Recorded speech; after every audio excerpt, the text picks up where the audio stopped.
بارهنگ کبیر هم برگش استفاده داره هم دانه هاش. این الان نرسیده، وقتی برسه دانه های ریز سیاه داره. توی ایران خیلی پر استفاده است دانه بارهنگ، بین مردم مشهوره، برای مشکلات گوارشی خیلی استفاده میکنن. و هم اینکه خیلی تحقیقات در دنیا در مورد خواص بارهنگ انجام شده. متاسفانه توی عطاریای ایران اصلا برگ بارهنگ رو نمیفروشن، در صورتی که برگش هم خیلی خاصیت داره. آره، فقط دونه ها فروخته میشه، ولی خودروه، همه جای دنیا هستش. خب بهترین اثرش روی ترمیم زخم، چه روی پوست باشه چه مخاط باشه. به خاطر همین اثر ترمیم مخاطشه که برای بیماریهای گوارشی خیلی استفاده میشه. اون دونه هاشو وقتی بریزن داخل آب جوش لعاب میده.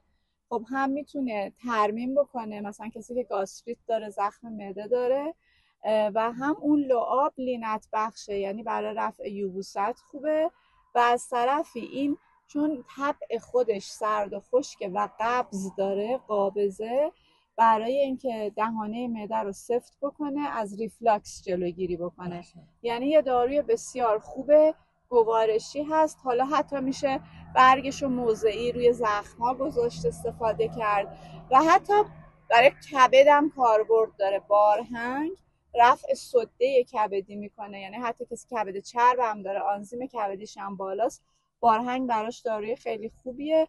کلا خواصش خیلی زیاده اگه بخوایم بگیم، بیشتر تو حوزه گوارشی و توی حوزه پوست و ریه. بله، و حتی اون خاصیت قبضی که دانه هاش داره، یه داروی خیلی خوبه برای کنترل خونریزی های قاعدگی که بیش از حد باشن.